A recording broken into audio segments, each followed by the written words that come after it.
we were talking about the FDA a little bit beforehand. By the way, we have another guest in today, so you guys are gonna get a new spin on things. You don't have to listen to Jesse and I beat potatoes again.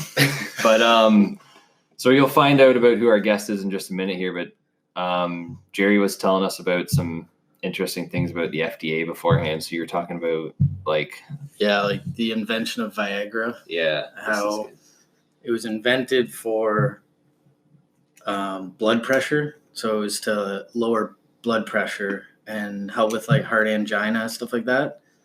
And they realized it actually was giving people erections. And so they weren't making much money, and like they just want to make as much money as possible. Take so much time and like billions of dollars to make a drug, right? Yeah. So there was a small market of erectile dysfunction for people with like diabetes, circulatory problems, spinal injuries. It was a very small niche community of people with ED, and no one really talked about it. They made it a thing of like a psychological symptom, nerves, age. Now take this pill, it'll fix. Like it's not there's no stigma now. It's about performance, and even though you can get an erection, now you can get like last longer and everything. And that was never even talked about before Pfizer created Viagra. Interesting. They created an entire disease that people now have. Created the drug and then created the disease. But it was like before it was not even a thing. It's it's with like a similar thing happened with, I think it was Nuvigil, which is like modafinil, that sort of Adderall style drug. Right. And I think it was in France or something, they were making it for fighter pilots to stay awake, and they needed like, okay, well it works for them, but that's not going to make us any money. What is a small disease that like no one actually has, but they did like a study on dogs and like they found out that narcolepsy was a thing because dogs would fall asleep randomly. And so they're like, well, do humans have that? Some humans would like fall asleep easily if they're not doing anything. So they created narcolepsy, and just like it was a thing, but not really a disease people had. And then they started diagnosing it. You treat it with this. It's how they just push these drugs and get it out there. And it's not really a need for it. Maybe like 1 in a million people actually have narcolepsy and are falling asleep behind the wheel or something. Yeah, right. But that drug is just getting pushed, and like they just create markets. Yeah, and problems. List of symptoms. Yeah, crazy. It's interesting. Yeah, it's back asswards. I like to say. Yeah, that's for sure. Well, it's like in entrepreneurial stuff. Like I've always thought, like just invent something that creates a problem, and then create the solution to that problem. And they actually like do an extra step. Like that's a joke I've thought of. Like, oh, how do you create a problem and then solve it? They actually kind of do that. They have enough power that they create diseases that people apparently suffer from.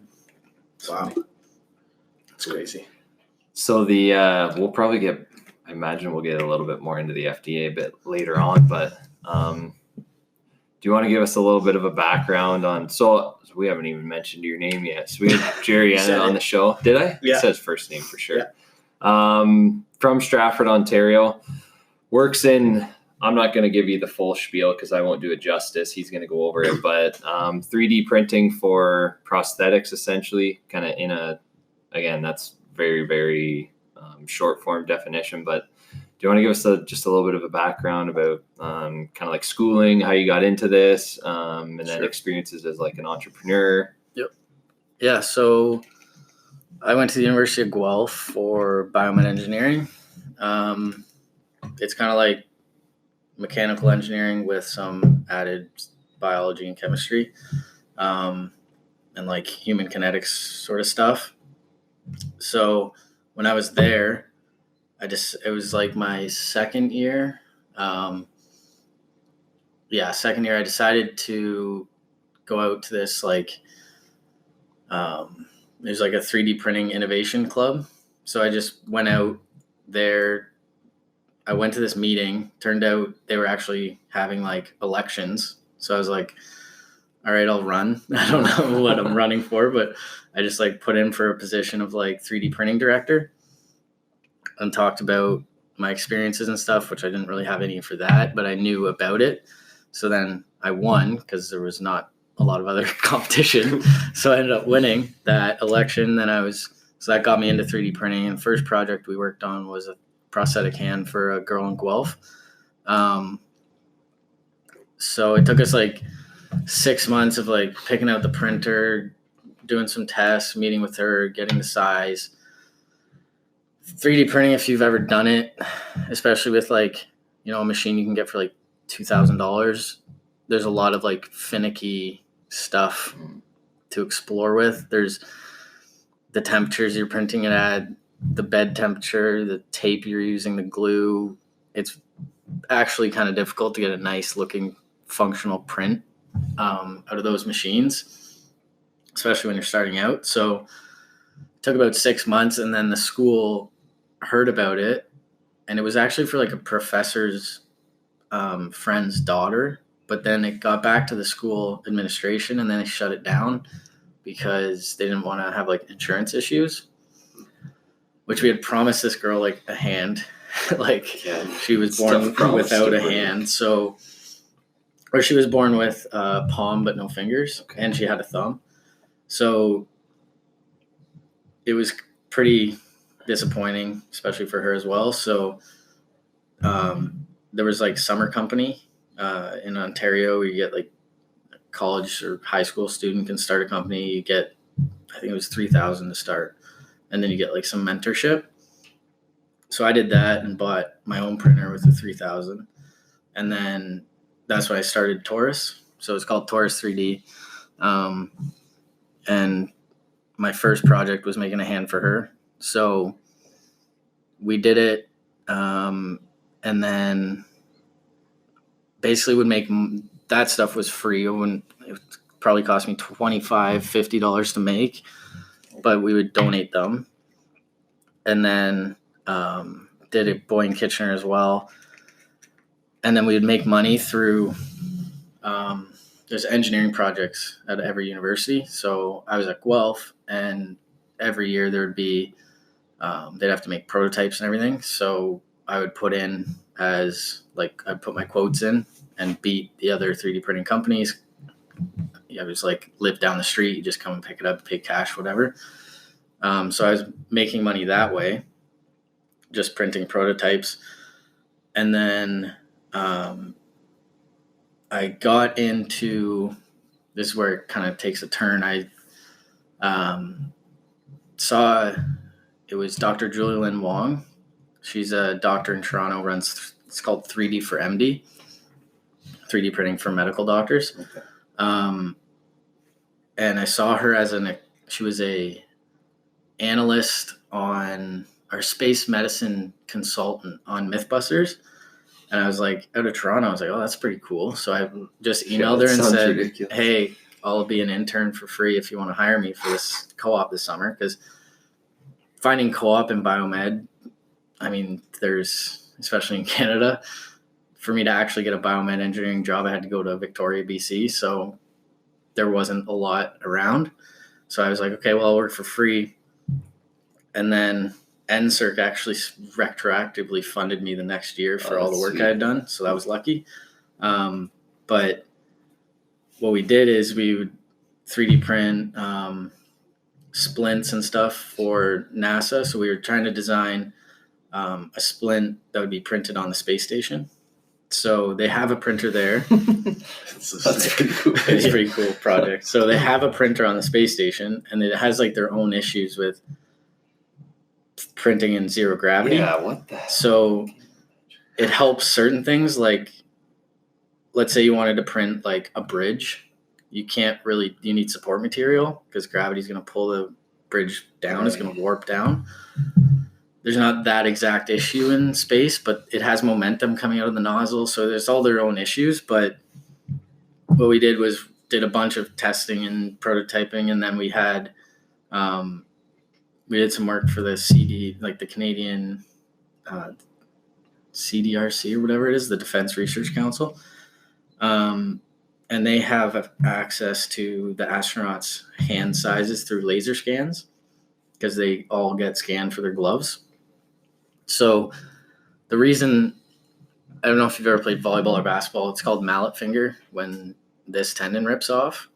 And you have to wear, it's called a mallet finger splint. You have to wear that for like 2 months straight. And if you take it off, this will collapse again. And then you have to wear it another 2 months. So showering with it sucks, anything like that. So that's an injury that astronauts will get because there's no floor on the space station. They're just using their hands to move around. So you're flying through, jamming your finger or whatever. You don't have a lot of downtime. There's no splints that they send up at all sizes and all that. So what we did was we printed a caliper first that would measure your certain points. And then you put those measurements into the algorithm and it would spit out a splint that would fit custom. And it had like your initials on it, a star because you're in space, so it was pretty cool logo. And then it would fit on custom and with just a little bit of Velcro because there's Velcro everywhere on the space station, so we were allowed to do that. So then when that finished, that actually January 17th or something like that, 2017, it printed on the space station. So it was the first medical device ever printed in space, which was pretty sweet. That's awesome. That's pretty sweet.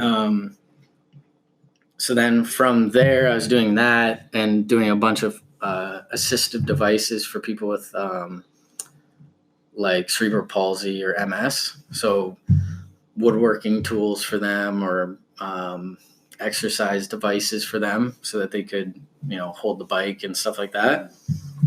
So while I was doing that, I was looking for my next co-op at the other year, and World Vision was hosting a competition of solving a medical problem, or I think it was actually solving any problem, whether it was like medically related or water or food for the developing world, and it had to be sustainable. So my idea was give them 3D printers, train them on it, allows them to print prosthetics and assistive devices, but also allows them to, maybe they want to invent something or prototype something or make whatever. Now it's there in the village. They can use it for whatever.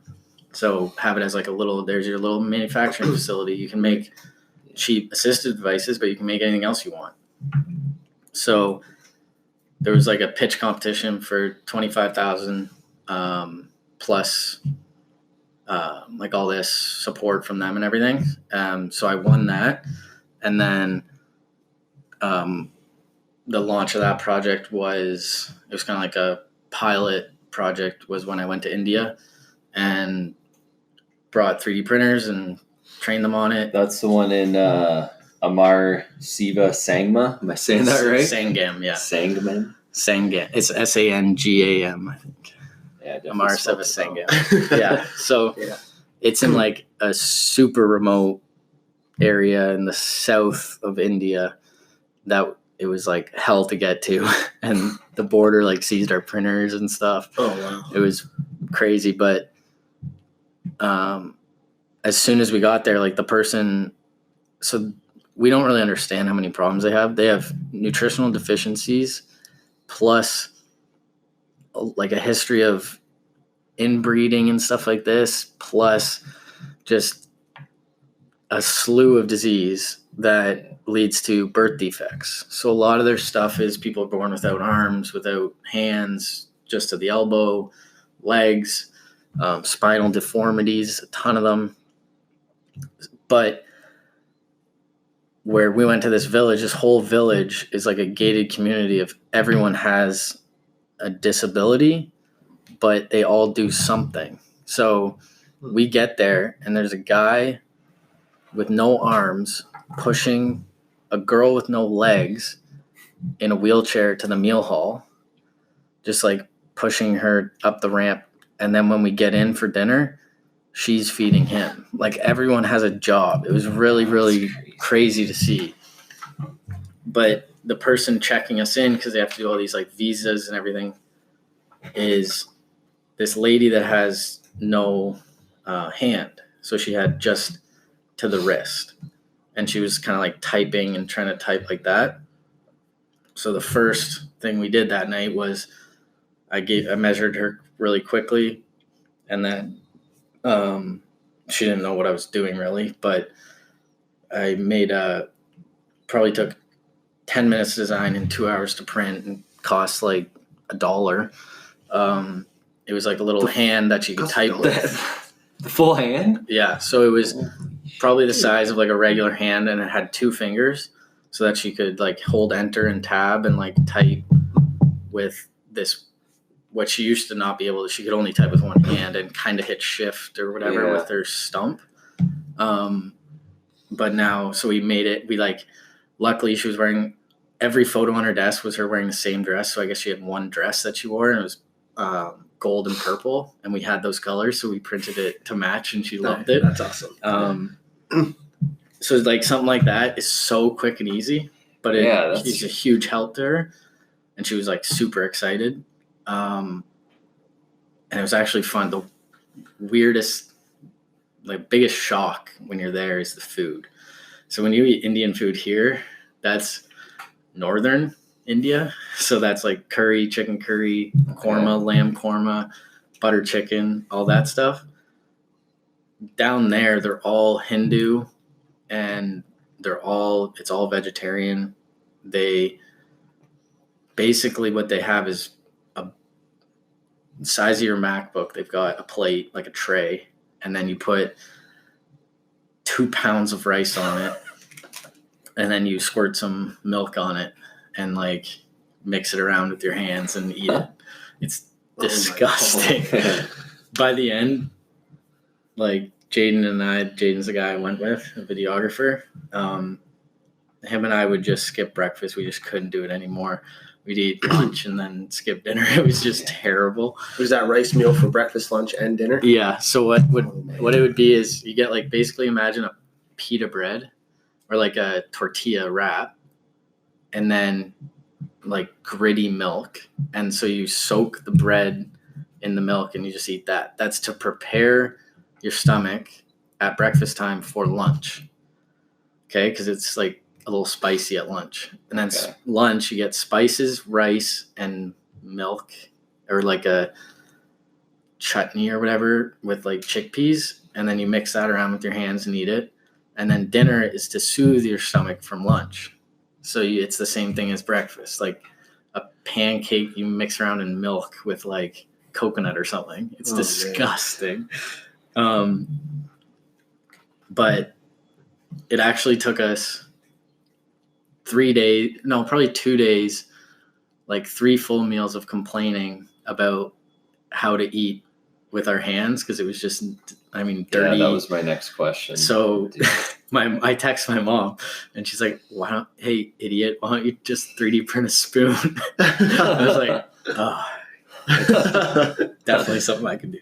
So we made like utensils and stuff. They thought it was just, they were like, how do you know the texture of your food's ready before you eat it? And then I realized like they don't eat just for fuel like we tend to do. They're mixing it around with their hands and trying to make it into like a little snowball of perfect texture and then eat it. Like they want it a certain way, whereas I just take rice, put some soy sauce on it and eat it. Right. Yeah. A completely different like ritual there. You have a quick little video of that on your Facebook page, right? Yeah. Like a 45-second clip. Yeah. There's like a 45-second one and then like a 2.5 minute one. Yeah. Because I think I remember seeing the prosthetic that helped the lady type in one of them. That one was a focus of the one. The other one we did was like, this guy was a bus sweeper, but he had no arm. He had one arm and he would sweep the bus like that, but he also wanted to ride a bike. So we did this 3D printed forearm that would hold on to the broom and then also hold on to a bike when you adjust the hand angle. That was pretty cool. And then we did another one, which was, it was like a socket. So instead of what they would do is they'd like share old prosthetics. So they had like a bucket and then they would just whatever fits wear it. So Right. people with 'Cause like people crazy grow out of them. burns and would just be like wearing sockets that don't actually fit, which is a huge risk for soft tissue damage and all that. So we did a 3D scan using our iPhone, and then converted that into an actual socket for the thigh. Wait, how'd you do the scan with your iPhone? So there's an app you can get that it actually like 3D scan. You just walk. So it was with my iPad, and you literally just walk around. So it was it's called 123D Catch, and then they shut down because it's a lot of processing. So you'd like take the image and then send them the data. They would process it and send it back. We couldn't really do it there because we wouldn't have internet or anything. So we did, it was called a structure scanner, basically a little attachment for your iPod or your iPhone or your iPad. And it's basically like the size of an iPhone, goes over your camera, and it adds like a laser to it that scans it. And then that made so we 3D printed that. That was probably a 16-hour print because it's the size of a thigh, but it has to be like pretty dense because it has to be strong. And we didn't realize that there's brownouts every night. So the power shuts off and surges and everything. So that quit at 12 hours. So we had like a destroyed half a thigh when we woke up in the morning. So you can't like pause it. You can't pause. If the power goes out, it doesn't know. So that was one problem with a regular 3D printer, is that it doesn't have like surge protection or a capacitor that would keep it on while the power was going out, and then it would turn because the power would just flicker. But what we ended up doing is just making the designs into like small 1-2 hour prints, and then just staying up all night, getting up every couple hours, restarting it, and then assembling it to something bigger. It made like the last 3 days like no sleep, but we had to get like a lot of printing done, but it was cool. I got something, but do you? Yeah, you go. You go first. Okay. So my mind's blown right now. Yeah, I'm just trying to wrap my head around actually how a 3D printer works. Can you give us like, I don't know, just kind of like your 2-3 minute spiel for the lay person like us? Like, yeah. Because when I think of 3D printer, I immediately go to thinking about a printer that I'm using with a computer that's printing bloody paper. So I imagine like it's not that similarities. But yeah. So there's a few different types of 3D printers. There's mainly kind of 3 versions that you would care about. So a normal printer is taking paper and depositing ink, not a laser printer, but let's just say a regular old school printer. It's depositing ink like in the letter G when it's told to, right? Right. The same thing's happening with a 3D printer. It's just then the bed moves down or the nozzle moves up, and it does it again on top of that. And then it goes up again and it goes on top of that, creating the 3-dimension. So an FDM style printer or it's called like fused deposition modeling. Basically what it does is it's a hot glue gun on 2 axles, and it moves it around. It takes hard plastic through the nozzle off of a spool, like a spool of yarn, and it melts it coming out. So it's liquid coming out, and then it solidifies as it cools. Okay. So imagine you taking a glue gun and drawing a circle on the table, and then drawing a circle on top of that, a circle on top of that, a circle on top of that. That's what an FDM style printer is doing with plastic. There's another style. So that's the style I took to India, and that's one of the ones I have. Another one I have is it's a lot more accurate and reliable, but it's not great when it's exposed to light. There's certain factors for both, but it starts out as like a tray of resin. So think of like a bathtub of resin, which is just a thick, clear liquid. And then the bed that it prints on is inside that. So it gets dipped down in, and then a laser at the bottom solidifies a little layer of it, and then it comes up and oxygen touches it and it Okay. cools it off, solidifies it, goes back in, another layer from the laser, comes back up. So those are the ones that like look like they're rising out of a liquid. Yeah, I printed. can picture that one. So those, that's you can do like really tiny pieces of jewelry with that, flexible stuff, transparent stuff. Whereas if you wanted something that's like the right that I was talking about, to access like your psoas or something strong, durable, water resistant, you can use FDM, which is that hard plastic solidifies. So it gets melted and then solidifies into hard plastic again. I can kind of sort of wrap my head Can around picture that now. Yeah. So have you ever seen a CNC machine where it cuts out of wood, like whatever, Oh, okay. or yeah, a styrofoam cutter, or it like a laser engraver? It's using the same, it's called G-code. It's using the same instructional form that a 3D printer is using. A 3D printer just has one more axis, and it's the Z axis. So it goes up or down. It's really blowing my mind how cheap it was for you to make that prosthetic. $1? Oh yeah, at least like maybe less. So like put it this way. So there's a spool of plastic that would go on the machine. Is probably, it's retailed for like $40, but easily $25 spool of plastic. So let's say you have $25 kilogram, and they're in kilograms. So that's 1 kilogram. What that would print, so you can get an idea, is 250 chess pieces. So $25, 250 chess pieces, like pretty good deal. A chess set's not much more than a couple dollars. Like it's pretty crazy. Wow. And the reason it's so cheap is, let's say you look at a prosthetic and it's the size of like this water bottle. It looks solid, but inside, if you were to hold it up to a light, there'd be like, it wouldn't be hollow because you need some strength, but it would be 95% hollow. There's also going to be like a honeycomb structure inside for strength, but it's so minimal compared to the amount of air that's actually in there. Mm-hmm. So you select, like if I was printing something strong, I would select 30% fill. Like that's pretty strong, even though it's 70% air. So you save a lot of money compared to like conventional extrusion.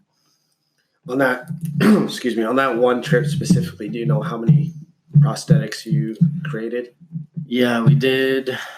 I think we did 5. 5. It was like 10 days, and we did 5. A lot of it wasn't just making it.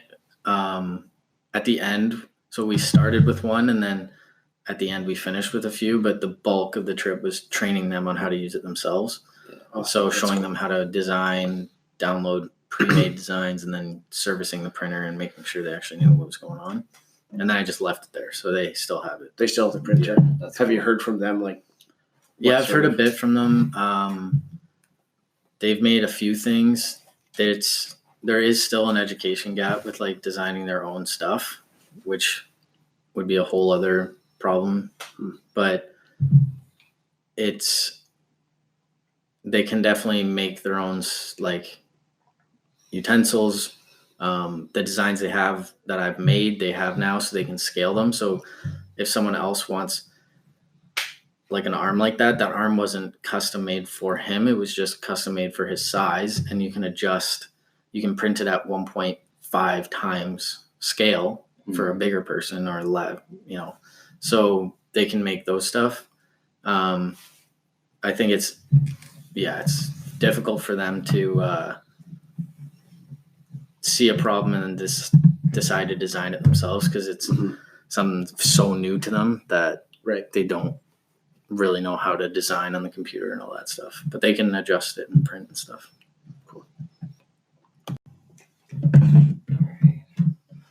So soon we should get into. I want to talk a few more minutes about what you're doing more current, because this was a year or two ago, right? Mhm. But definitely, we also need to leave some time for the athlete thing too. I think at the end, people would be really pumped to hear some of the potential for that. Yeah.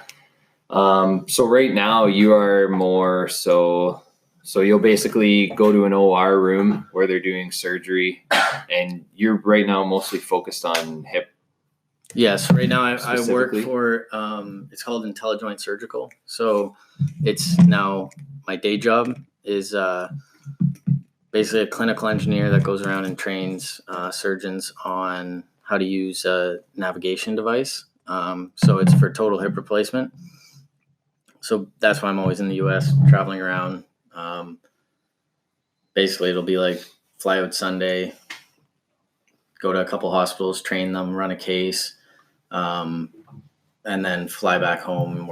So it's You're in there during a lot of travel the whole in the surgery OR. though, right? Yeah. So it's not really 3D printed related, but it is like biomed engineering sort of style.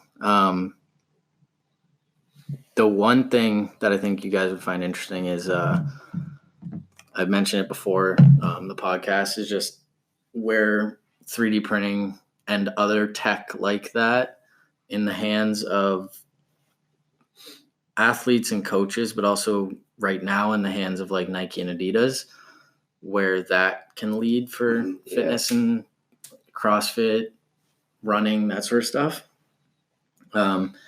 So it's a field called like technology doping. So everyone thinks of like blood doping, steroids. Sorry, what's the name of that South African guy from what's his name? Because everyone knows Pistorius him. or something? Yeah, that's it. Oscar. Oscar. Yeah. So he's a good example. Yeah. At what point, I've been fascinated with this since I started biomed engineering, and that's why I got into it, is like, at what point does it become beneficial to have an artificial limb or an exoskeleton, or though that's kind of, exoskeleton's kind of obvious, and it's like, okay, well, that's not a really big harm, but if people are willing to take steroids and mess up their chances of having kids and in the future, then what are they like? If you can run faster with different, like with a bionic lower leg or something like that, what is stopping someone from exploring that? I know it sounds extreme, but he was a pretty good example of that though, I think, wasn't he? Wasn't he essentially on the cusp or past it of these, whatever you want to call them? I know they always call them the Blade Runner. Yeah. They were debatably advantageous. Right. They would add a rebound. Exactly. More more than your calf human would. Yeah. So it's like, and there's recently, and I think it was last year, there was a international swim meet where all the records were getting broken, and not the Olympics or anything, just an international meet. Everyone's breaking records. I think there was 16 or 17 records broken. And the difference was people were wearing a new Speedo swimsuit. Jesus, man. That was so... Tell me more. So what happened is they've all, shark skin and stuff, when I swam, that was the thing. It would be they call it shark skin, and it's in the direction, your forward direction would be super, super smooth, right? And so it'd be reducing friction. What they do now is they have hyper reduced friction plus buoyancy. So it would actually reduce drag of your legs, because your legs and your lower body would be more buoyant, and it would vary your buoyancy over your body to have the perfect aerodynamic or hydrodynamic position when you're swimming. And it caused everyone to break these records, and so they had to ban it. So now you can't wear it. Oh, they did ban it. Yeah. So they can't wear that at a meet now, because it's considered tech doping, because not everyone can afford it. And I mean, what's the what are the records for then? If Yeah, that's Is it visually obvious to look at that speedo and see the difference between that and a I don't know. I saw one of it. Like one of them, you can tell because of the way it looks, but I don't know if they didn't have to design it like to look super cool and all that. If they just designed it to be black. Is it called Shark Speedo? No, it's that's an older one. I think it's like LZR or something. Do you know if those records still count? I don't think they do. They got rid of them. I think so. This one, like it happened so fast, it seems like Look up L's Speedo. Well, they're over $300, so if you're breaking a world record though, you spend I I think the ones that $10,000. I think right? they're full body most of them. I think it's like that one maybe. they look pretty. Like the LZR Razor. Yeah. Speedo LZR Racer body skin. So like I mean, to listeners, it kind of looks like, well, if you've ever watched WWE, but like next level, it clearly. But it could just be a regular swimsuit, like bodysuit. Yeah, you Yeah. can't really tell the If the difference by design looking at was it. I different. just mean the shape. It's kind of Yeah. like WWE onesie style. So there's other ones like the Interesting. Nike used 3D printing, I think, to design their new shoe that they wanted to break the 2-hour marathon time I with remember that. reading about that. Yeah. Someone- Adidas has a 3D printed shoe. It's like a honeycomb sole structure to get way more bounce than normal. Right. So what I was thinking is that's all tech doping, but imagine when CrossFit Games just allowed Nike into the games. So, Fraser's going to be wearing Nike shoes now, which is great because they had a monopoly on it with Reebok, and that's not fair at all. Right. But what I find interesting is what happens when 3D printers get to a point, maybe it's in 30 years. That's a long time for this to develop, 20 or 30 years where like a carbon 3D printer is more available and it's not $500,000. But when it gets to the point where they're $50,000 to make end use material products like shoes. Yep. Would you be like, if you were a company, would you be maybe your Carbon, which is a really good 3D printing company, maybe they would sponsor a designer and an athlete to work together to create a custom pair? Because right now you're tech doping with that Speedo, but everyone can have access to it. It's just money in the way, which it's a big barrier, but all it is money. So you get a sponsor, you can get that same thing, you can perform the same, there's no advantage. But once designs are singular, so I have a design of a shoe, Nike's not selling it, it's mine. I paid a designer for this specific design.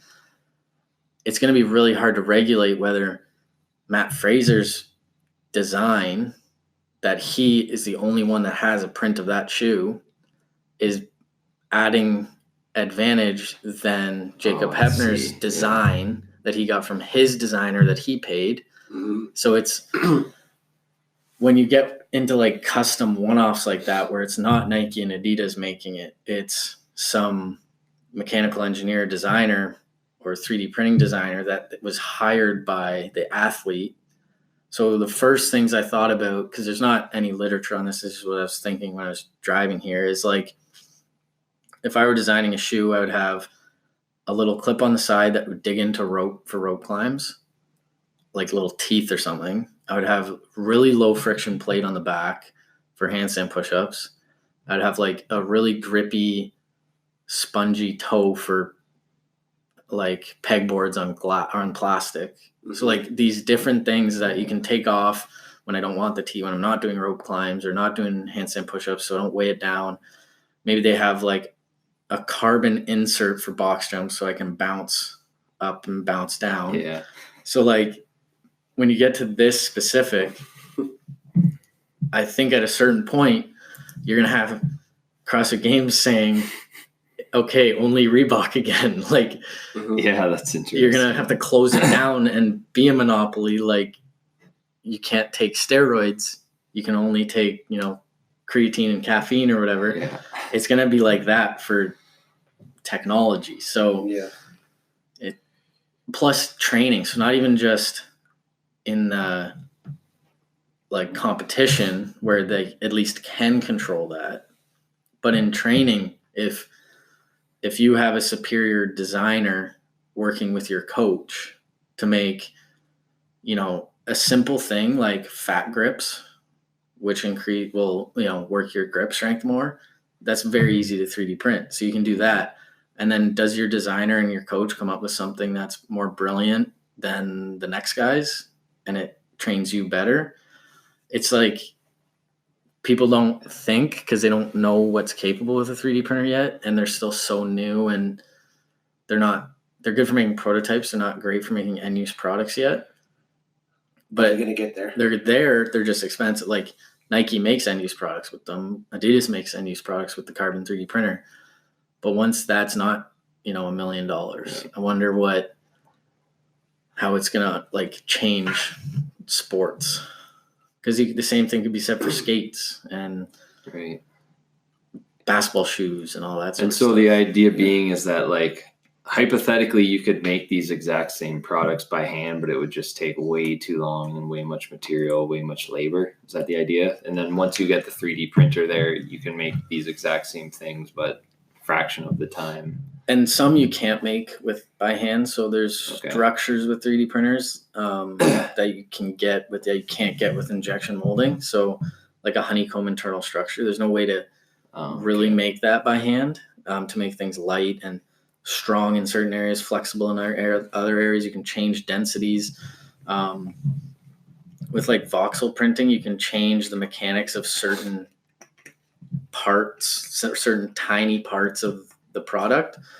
You can embed sensors, so you can 3D print things with sensors in them. So, a cool thing for training would be 3D print some shoe soles with a force plate in them. So then you don't actually have to you can like analyze your whole run. You can analyze your box jumps, your back squat. You don't actually have to be in a lab on a force plate. There's force plates now in your shoes. All those sort of things of like maybe a force plate is how you can turn the spring off if you're doing box jumps and then turn it back on, change the mechanics of a shoe mid wad to be like at a heel. That's a simple idea, like a retractable heel so that when you're doing wall balls, you have a heel. When you're running, you don't. So something like that. Yeah, that's like this is crazy. Yeah. Like the drug doping thing, like there's a limit, like there's a physiological limitation. Like the human body can only go so far. Yeah. But this would transcend that, right? So people could still be doping with their drugs, which I'm sure is happening in all sports.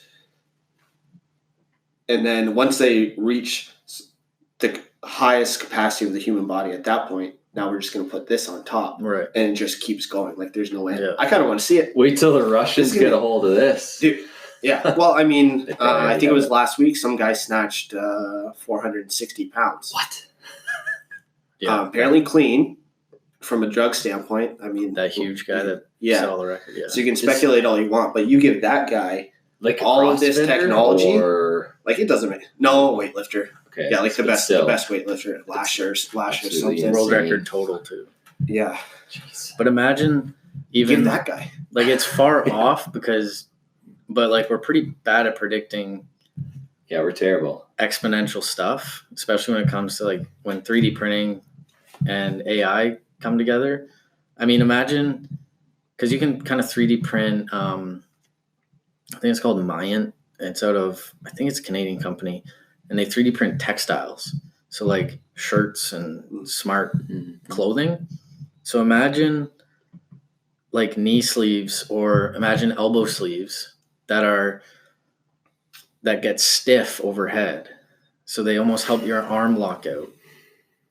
And then when you don't want, like you can disactivate them or whatever, like just stuff like that.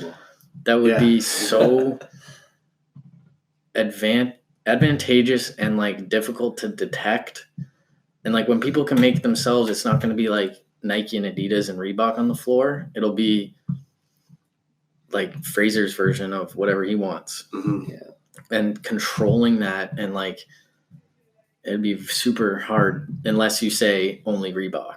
But then what soles are they wearing? I don't know what's in their shoe soles. I don't know what the wrist wraps are. It'd be so hard to detect. Yeah. And by the time you come up with regulations, it's because you're reacting to something that's happening. So it's going to be so far behind. Right. Oh my But God, and the games is like something at least small enough you can control. You can say, okay, you have to do it wearing nothing but these shorts.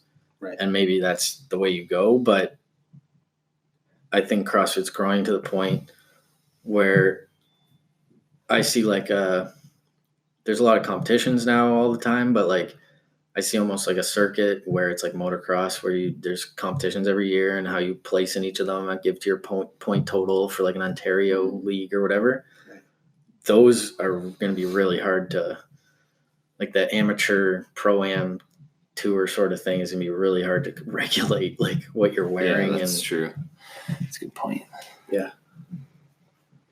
That's some interesting stuff. It's totally like a new perspective, obviously. Yeah. Like definitely not something I personally have ever thought of. Mm-hmm. No. But it's Just super, on like a super small scale for equipment, like hockey going from wooden sticks to composite sticks. yeah, look what that did. But then you change all the equipment and change the whole structure of the athlete while they're playing the sport.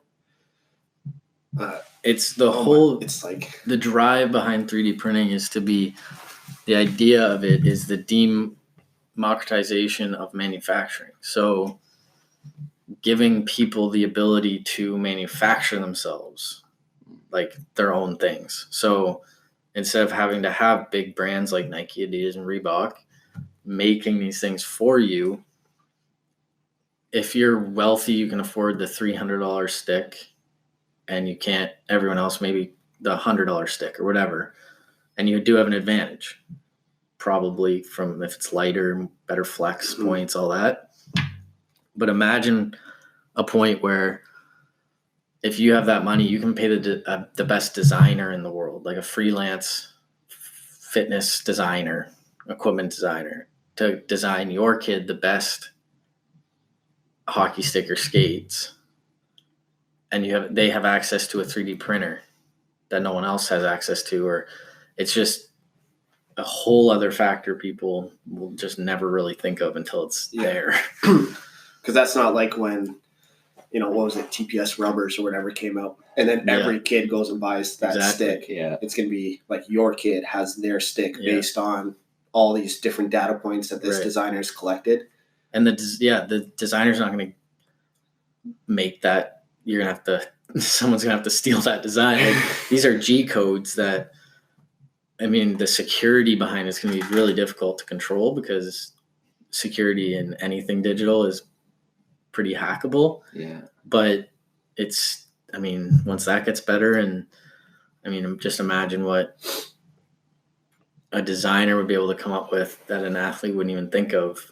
And it's almost becomes like a scary scenario is if it becomes like designer versus designer and the athlete's just the pawn wearing the gear.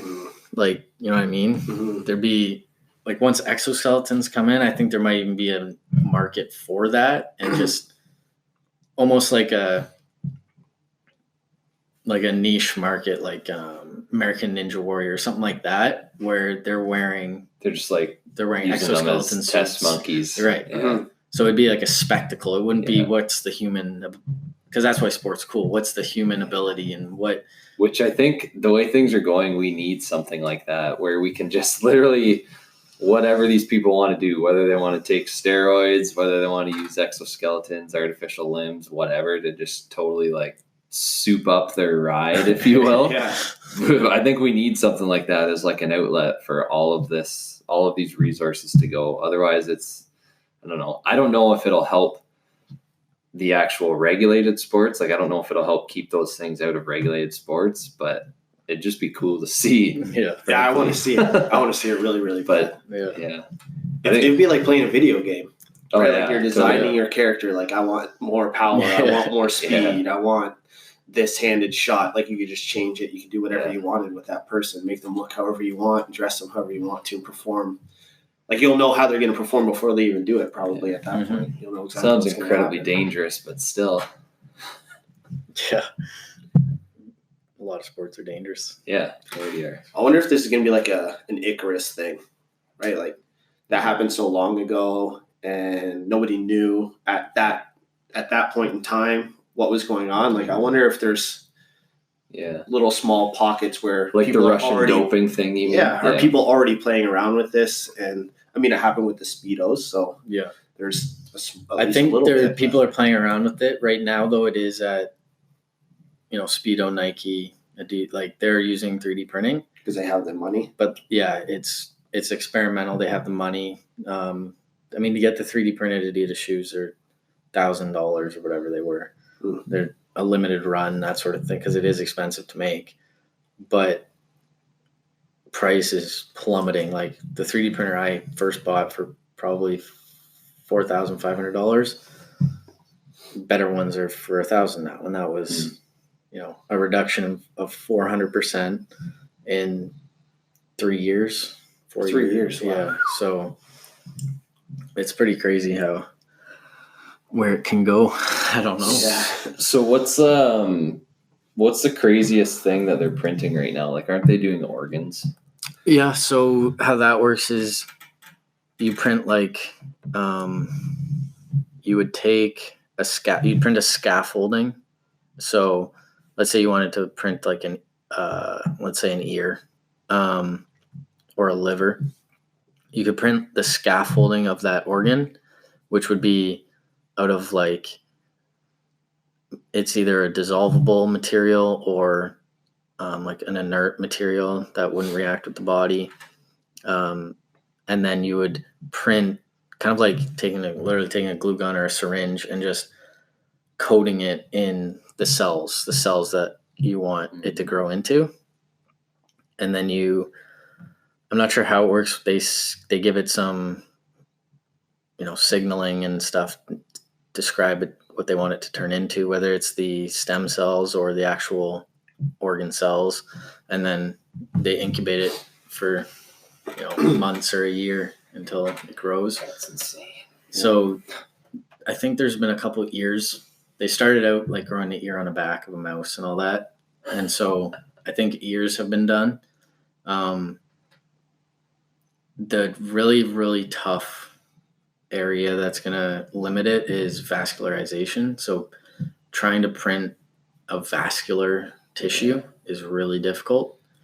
Because the amount of innervation is you're going to have to print insane. Little tubes that are going to become veins. Like it's really, really hard. But yeah, there's a lot of research going into that.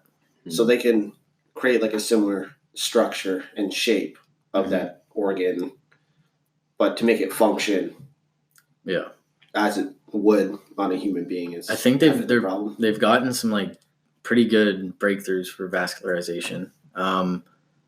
But it is really, really hard. I know it's like very experimental right now, but the fact that it's even an experiment is fucking me up. Yeah. I know. Oh my God.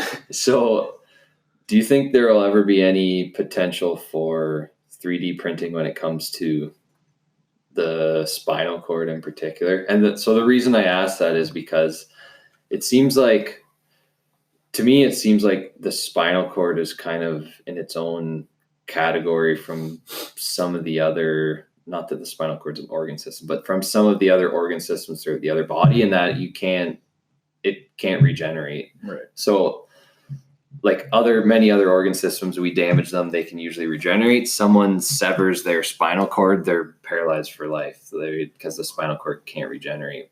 Now, that being said, you might bring this up, but I've seen something interesting regarding exoskeletons and the spinal cord, but I want to get your perspective on that, to see if you think there's any potential there, and like rehabbing people with those injuries, healing those injuries. Yeah, I would say 3D printing like nerves, the way, a lot of people won't know, but like the way a nerve propagates a signal down with like sodium and potassium ions influx. Yeah, how do you replicate that? The fat casing jumping like signal. Yeah. I think that would be, I don't know if that would be the best way to go, because we have to remember the human body wasn't designed perfectly. I don't believe it was designed. So I think evolution has created it to be just good enough to survive and pass genes on. So that's why technology can improve it, because we can look at it and think about how would we do this better, and then design something better than the spinal cord. If all it has to do is propagate information, then maybe there's a way to read that information before it gets that dead end, and then bridge the gap across the severed part and still instruct the legs to do what they want to do, or whatever, something like that. Like, I don't think you'd want to go down the road of printing nervous tissue. I think there'd be a better path of just trying to figure out a better way to propagate that signal. Maybe it's kind of, we're getting pretty good at reading brainwaves and like with intent and what are you trying to do. So with AI and like just machine learning, if you're able to take an individual and say, try and walk. If they're paralyzed, that's going to learn what their signal to walk was. And then maybe every time you hear that when you're wearing a hat, that hat sends a signal to the legs to walk. Like, I think it'll be more wireless like that. Which, that's why I asked you, because I've seen a presentation on this, like first or second year at school.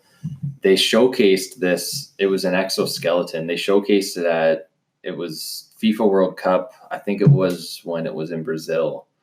So this was like their big opening spectacle. They designed these exoskeletons for people who were literally like, I believe most of them were paraplegic, like no functioning of the legs whatsoever, like zero, could not walk. So they designed these exoskeletons to be able to, these people, once they were all hooked up, they could do what you just said, like think about walking, and then the exoskeleton would walk for them. Mm-hmm.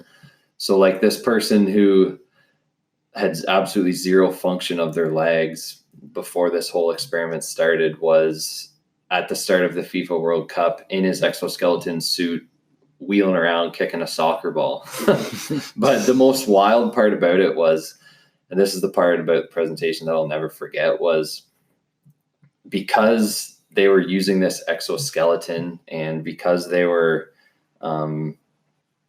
creating that signal from their brain to their lower body of run, walk, even though it wasn't technically like moving their legs, it was moving the skeleton. But because they were going through that neuronal firing pattern, they've seen a little bit of a regeneration of the nerves in the spinal cord that were dead, which is like completely fucked up, because we always thought this was impossible injury to heal. Like, just, like once that's severed, you're screwed. There's no coming back.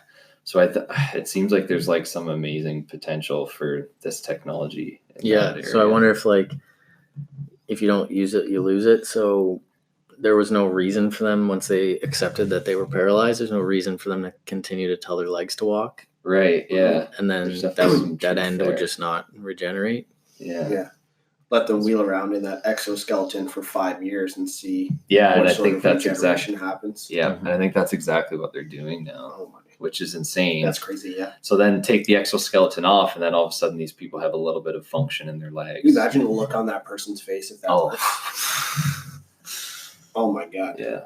Like you see in the videos on Facebook of like people that are colorblind, they put on the glasses and then they can see colors in their expression. Yeah. But somebody who had something, got it taken away, get it back. That's incredible. My girlfriend is or I should say fiance, is she's a hearing instrument specialist. So she said, putting a hearing aid in someone, like, and seeing them hear for the first time in a while, it's like that sort of feeling. So cool. It's really cool. Yeah, that's wild. Super cool stuff. Any other questions? Yeah, a lot, but not much time for it, unfortunately. Might have to do this one again. Yeah, I would say so.